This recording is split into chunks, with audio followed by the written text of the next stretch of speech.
আম্মু এটা কি পিঠা? খেতে তো খুব মজা হয়েছে। আজকের রেসিপি হচ্ছে গিয়ে মুগ পাকন পিঠা। এটা হচ্ছে মুগ পাকন পিঠা। প্রথমে আমার যেহেতু মুগ পাকন পিঠা, মুগ ডালটা সুন্দর মতো এভাবে শুকনো খোলায় ভেজে নিতে হবে লাল লাল করে। যখন ঘ্রাণ চলে আসবে তখনই নামিয়ে ফেলতে হবে। আমি এখানে হাফ কাপ মুগ ডাল নিছি। এটাকে সুন্দর মতো আমি প্রেসার কুকারে ধুয়ে প্রেসার কুকারে সিদ্ধ করছি। তো আমি স্প্যাচুলা দিয়ে কিন্তু ম্যাশ করার চেষ্টা করছিলাম, কিন্তু হয় নাই। আমি এটাকে ব্লেন্ডারে 1 কাপ পানি দিয়ে ব্লেন্ড করে নিছি খুব মিহি করে। আর এটা তারপরে চুলায় দিয়ে দিছি। ব্লেন্ডারটা ধুয়ে আমি আরও 1 কাপ পানি দিছি, মোট 2 কাপ পানি দিছি, যেহেতু আমি 2 কাপ চালের গুঁড়া নিব। আর দিয়ে দিব সামান্য লবণ। এই যে দেখেন আমি ব্লেন্ডারটা জারটা ধুয়ে এখানে পানি দিয়ে দিছি। আর হচ্ছে 2 কাপ চালের গুঁড়ার সাথে 2 কাপ পানি লাগবে, এর সাথে একটু লবণ দিয়ে দিব। মিষ্টি জিনিস একটু লবণ দিতে হয়। তারপরে এই যে চালের গুঁড়াটা দিয়ে সুন্দর করে মেখে এটাকে ঢেকে রেখে দিব। আর কোনো কাজ নাই, এটাকে লো হিটে আমরা 5 মিনিট থেকে 8 মিনিটের মতো ঢেকে রাখবো। এই যে দেখেন মিক্স করে আমি কিভাবে করতেছি। এই কাইটা করার মধ্যেই আছে হচ্ছে পিঠার বিশেষত্ব। তো এই যে দেখেন এরা মিক্স করে আমি ঢেকে রাখছি। তারপরে গরম অবস্থায় এটাকে একটা ডিশের মধ্যে নামিয়ে নিব অন্য জায়গায়। তারপরে এখানে দিয়ে দিব ঘি। ঘি দিলে এখানে ফ্লেভারটা খুবই ভালো আসবে। চাইলে আপনারা এখানে তেলও দিতে পারেন। তো ঘি দেওয়ার চেষ্টা করবেন। এখানে আমি 3-4 চামচ ঘি দিছি।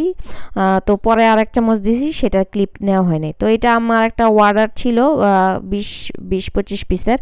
তো এটা আমি করতে করতে ভিডিও করে ফেললাম, একটু মেসি ভিডিও হয়েছে, ক্ষমা সুন্দর দৃষ্টিতে দেখবেন। তো গরম অবস্থায় এখানে দিয়ে দিব একটা ডিম ভেঙে। তো ডিম দেওয়ার কারণটা হচ্ছে পিঠাটা যে না ভাঙে, ভাজার সময় যাতে না ভাঙে সেজন্য। আর আপনারা নিশ্চিন্তে থাকেন, ডিমের কোনো ফ্লেভার আসে না এই পিঠার থেকে। তো এটাকে সুন্দর মতো আমরা যেভাবে রুটি বানাই সেভাবে কাই করে নিতে হবে। তারপরে একটু মোটা সাইজের রুটি বেলে নিতে হবে, 1/2 ইঞ্চি পুরু। আর এখানে একটু উপর দিয়ে তেল দিয়ে দিব। তেল দিলে আসলে বেলতে অনেক সুবিধা হয়। আর একটু খুবই সহজ ডিজাইন করে নিব।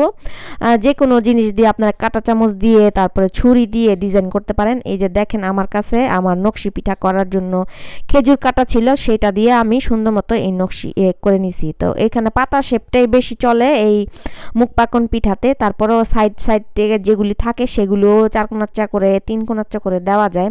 তো এই যে দেখেন পাতা শেপের মতো আমি একটা কেটে নিছি। আর কিভাবে করছি একটু নকশিটা খেয়াল করলে বুঝতে পারবেন। যে খেজুর কাটার যে গোড়ার দিকটা ওটা দিয়ে আমি একটা দাগ কেটে নিলাম। আর এই আগাটি দিয়ে আমি সুন্দর করে এখানে একটা ডিজাইন করে নেব পাতা পাতা শেপ।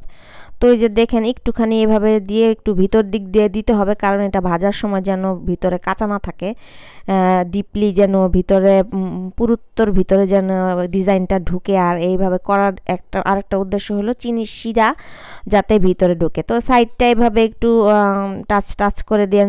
ডিজাইনটা কিন্তু খুবই সহজ, যে কেউ পারবে। ওই যে দেখেন আমি কিভাবে করতেছি, একটু দেখে আপনাদের বুঝে নিতে হবে। তো খুবই সিম্পল আসলে ডিজাইনটা, তেমন কোনো ডিজাইন নেই। নকশি পিঠাতে দিয়ে যেহেতু অনেক সুন্দর সুন্দর ডিজাইন করতে হয়, এটার আমি বলতে পারি নকশি পিঠার খালাতো ভাই। তো এখানে দেখেন আমি আরেকটা 3 কোণা নিয়ে নিছি, এটাকেও সুন্দর করে ডিজাইন করে আপনাদের দেখিয়ে দিচ্ছি। আর আমি এখানে ব্যবহার করছি শোন। আমার এটা কিন্তু নকশি পিঠা করার জন্য শোন এটা আলাদা করেই রাখা থাকে একটা বয়মের ভিতরে, যাতে এটার মধ্যে আর কোনো কিছু সংস্পর্শ না আসে। তারপরে তেলটা গরম করে তেলটাকে লো হিটে তারপরে এই পিঠাগুলি ভাজতে হবে, কারণ লো হিটে না ভাজলে ভিতরে কাঁচা থেকে যেতে পারে আর উপরে গুলা পুড়ে যেতে পারে। তো এইভাবে সুন্দর করে লাল করে ভেজে এটাকে চিনির শিরা দিব। আর চিনির শিরাটা আমি তৈরি করছি হচ্ছে 1 কাপ পানি আর 1 কাপ চিনি আর 1/2 কাপ পানি দিয়ে। আর সাথে একটা এলাচি দিয়ে দিছি, আর সাথে একটুখানি লেবুর রস দিয়ে দিছি যাতে চিনিটা জমাট না বাঁধে।